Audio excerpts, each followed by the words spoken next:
Let's transition now to our last segment of the day about the Western Conference of the NBA. We're flipping back to basketball, back to the NBA. In the last couple of months and the last couple of weeks, the Western Conference has completely exploded in on itself, right? Every team in the top 8 has had legitimate hopes to win multiple playoff series at least at one point this year, whether it's right now or whether it was in the past. But we've seen a complete rearranging of the conference, and to sort of illustrate how this conference has completely exploded, the Thunder have held strong, the Rockets have held strong, but other than that, the Lakers traded for Luka Doncic, the Mavs traded away Luka Doncic, right? Denver and Memphis both fired their coaches in the last couple weeks of the season. The Clippers were injured, but now get Kawhi back and are a scary threat as well. Golden State went out and got Jimmy Butler. They're potentially ramping up to succeed after being in the play-in range earlier on in the year. The standings are all messy, right? It's still, to this day, with 2 days left in the regular season, 3 days left in the regular season, there's 4 or 5 teams that could be 6 teams that could be in the play-in tournament, different teams that could be in that 7-8 game, and different teams that could be the 4 seed and have home court advantage in the playoffs. It is completely bonkers what's going on in the Western Conference right now. And somebody has to go to the finals, right? So the question is, who is it going to be? And that's the question we're going to answer right now is who's coming out of the Western Conference and who has a chance to. I think that the front runners, I have 3 categories here. I have the front runners, the teams trending up, and the teams free falling. We're going to go over these categories, and then I'm going to give you the number 1 team that I think could actually do it. The front runners, of course, you have the Oklahoma City Thunder. They're young, they're fun, they're electric. Their biggest flaw is that they're young and that they're inexperienced and that they haven't made a conference finals yet, right? They haven't gotten there yet. They lost to the Mavs last year as a 1 seed in the conference semifinals. So Oklahoma City, great team, young, fun, clearly the best in the league, best record in the league, no doubt about it. There's no reason to doubt them in that way. However, once you get to the playoffs, this is still a young and inexperienced team with, leaders in Shea and Jalen Williams and some of these other guys that we're unsure about when they're in big-time moments in the postseason because we haven't seen them have true dominant success in those moments yet. OKC is great. That's their one flaw, inexperience. Los Angeles, the Lakers, I also think they are a front runner. They are awesome. They have a well-built roster. They have star power. Their biggest flaw is really, I think, how new the roster is, throwing Luka in, and I think they're acclimating. I think they're figuring it out, but they haven't had a playoff series with Luka yet, right? They haven't had to experience that. Luka hasn't been on a team where the number 1 guy is LeBron James, right? He hasn't been on a team where he's not the number 1 guy. That's interesting. That's kind of a blessing and a curse, right? The blessing is that your number 2 scorer is Luka Doncic, and the curse is that you have 2 number 1 scorers on your team, right?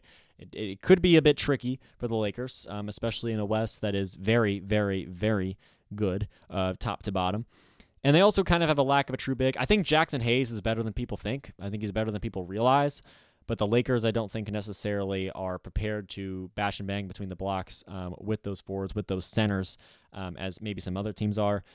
And then my third front runner is the Golden State Warriors. They're very well built. They're now healthy. Kuminga is back. Jimmy Butler is on this team. He's fitting in perfectly. The biggest flaw for me with Golden State is their individual inconsistencies at times, right? Draymond Green, night after night, a bit inconsistent. Jonathan Kuminga, now that he's back from injury, we don't really know what he's going to be. Curry's great, always. Butler usually is great, right? The Warriors are great. There's no doubt about it. But I worry that some of these individual inconsistencies might shine through in big moments in a Game 6, Game 5, Game 7 situation. That worries me about the Warriors. But for the most part, there's a reason why those are the only 3 teams that I have in the front runners category. If someone's coming out of the West, in my opinion, it's going to be OKC, LA, or Golden State. We have a few teams that are trending up. Houston's a 2 seed. I don't believe in them. I think they're a weak and unstable 2 seed. They might get upset in the first round. I don't have faith in them, but maybe I should, right? I think they're a star player away from really being a true title contender. I don't consider them a title contender, despite them being, of course, the number 2 seed in the West. But they're trending up, and they have potential to have success. The Clippers, another good one. A talented roster. They're 8-2 in the last 10. They're a scary first-round opponent for whoever has to catch them. And if it's Denver or Memphis, then all of a sudden you're having very different conversations about your playoff hopes. Minnesota is the next one. Anthony Edwards, we know what he's like in the playoffs. He's got some upset potential as well as a team that probably is going to be in the play-in, probably is going to be the 7 seed. I hesitate to use the word probably in that way because 2 games left to go and everyone's separated by 2 games or less, it feels like. Minnesota's a team that's trending up and has potential to have success. And then Denver is the first team that I have that's free falling. Jamal Murray has been out. The defense has been struggling. They just fired their coach. They will get Jamal Murray back. But this is a team that has a good supporting cast, an MVP potentially on the roster in Nikola Jokic. Great roster with Murray. Can they pull it together, right? If the Nuggets aren't playing someone hot, if the Nuggets are playing the Grizzlies, it's a new conversation. Even if they're honestly playing the Rockets, but the way the standings are going to shake out, I feel like the Nuggets are bound to have a difficult opponent, whether the 4 seed and they play the Clippers, or they're the 3 and they play the Warriors, the Timberwolves. The Nuggets are going to have a tough time, in my opinion, no matter what. And that's why I think they're going to lose first round, just because of all the chaos going on within that franchise and within that organization. Denver's free falling. Obviously, they're still great. They have the best player in the league probably on their team. They have a great supporting cast. It's a very well-built roster, and one that I considered a championship contender all the way up until a couple days ago and a couple weeks ago, as they began to fall off the rails and lose games multiple times in a row. Memphis is the true free-falling team. I think they'll be the 8 seed. They might not even make the playoffs, honestly. They might be a play-in team. I don't have Sacramento or Dallas in these lists because I just don't think they're really worth mentioning. I like Sacramento a lot. Obviously, I don't like Dallas, but Sacramento could beat Memphis in the play-in and be the 8 seed, and I wouldn't be shocked at all. They fired their coach as well. There's some discussion that maybe Ja Morant had something to do with that. Ja Morant plays very inconsistently as well. They have a good supporting cast, but I just don't know if the foundation of the Memphis Grizzlies is very strong. I think that their house is very well built on the foundation of Ja Morant and Desmond Bane and Jaren Jackson Jr. and whatever their coaching situation is. I just don't know if this is. I don't know if this is what Memphis is going to be if they're going to win a championship. I don't know if it's going to happen with Ja. And I don't think it's going to happen this year. I think Memphis is the most likely team to fall out of the playoffs entirely out of these 8, honestly. When you look at the play-in tournament, Memphis absolutely could lose to Sacramento and struggle from there. So Memphis is a team that's free-falling, but across the board, you've got 3 front-runners, OKC, LA, and Golden State. You've got Houston, LA, the Clippers, and Minnesota that are sort of in the mix. And then Denver and Memphis, I just think have no chance to win 3 playoff series in this Western Conference. Anything really can happen, though. In my mind, it's OKC, LA, or Golden State. Houston's got an outside shot. Most teams are just there to play spoiler.